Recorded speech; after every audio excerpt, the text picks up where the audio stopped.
আসসালামু আলাইকুম। সবাইকে স্বাগতম আজকের ভিডিওতে। আজকের ভিডিওতে আমরা দেখব প্রথম ধাপে শতভাগ মূল বেতন কার্যকর হলে ১৪তম গ্রেডের একজন কর্মচারীর মোট বেতন কত হতে পারে। এই হিসাবটি করা হবে নবম পে স্কেল ২০২৬ অনুযায়ী। তবে এখানে আমরা একটি উদাহরণ ধরে হিসাব করব, যাতে বিষয়টি সহজে বোঝা যায়। চলুন তাহলে ধাপে ধাপে পুরো হিসাবটি দেখে নেওয়া যাক। প্রথমেই আমরা পর্যালোচনা করব অষ্টম জাতীয় পে স্কেল ২০১৫ অনুযায়ী ১৪তম গ্রেডের প্রথম ধাপের মূল বেতন কত ছিল।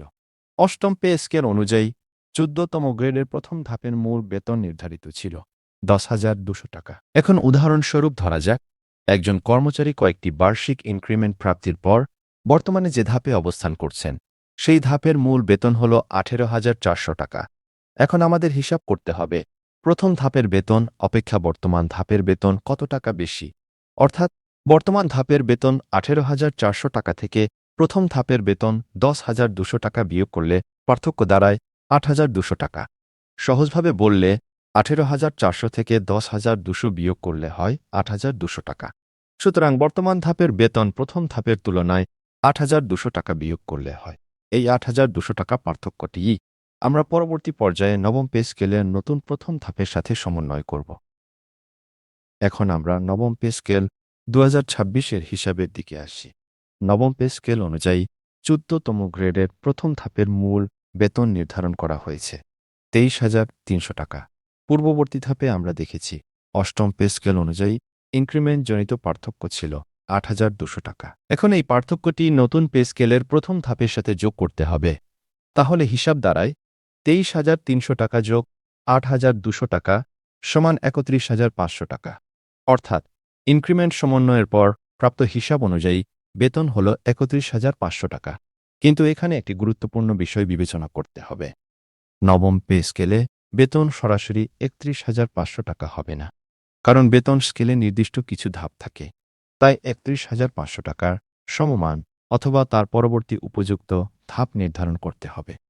এখানে আমরা লক্ষ্য করছি ৩১,৫০০ টাকার ঠিক নিচের ধাপ হল ৩১,২৫০ টাকা।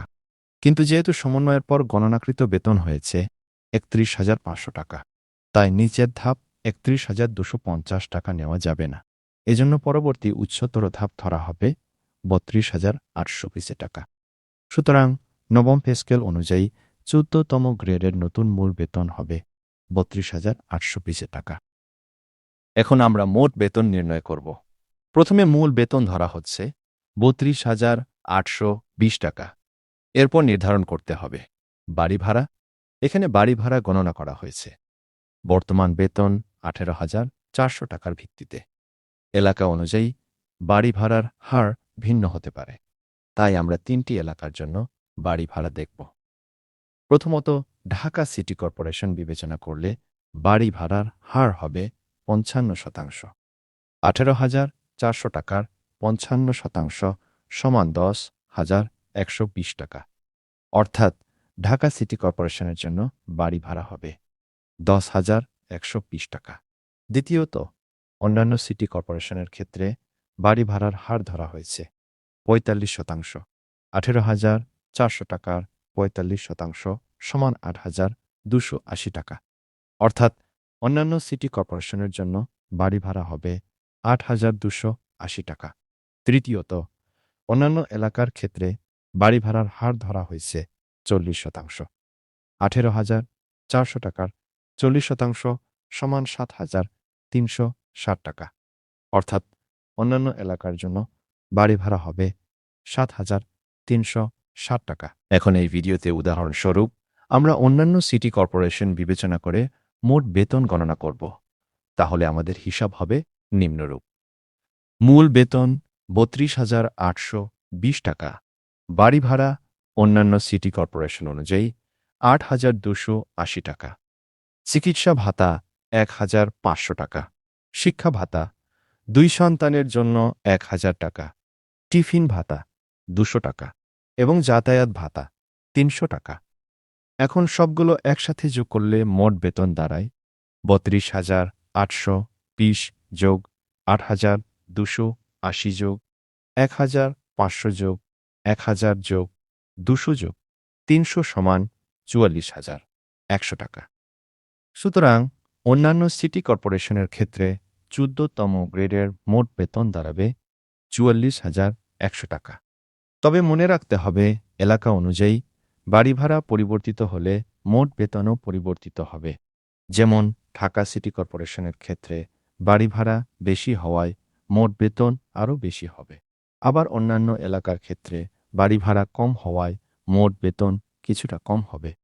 উল্লেখ্য, ঝুঁকি ভাতা, ইউনিফর্ম ভাতা এবং ধলাই ভাতা পূর্ববর্তী নিয়ম অনুযায়ী আগের মতোই বহাল থাকবে।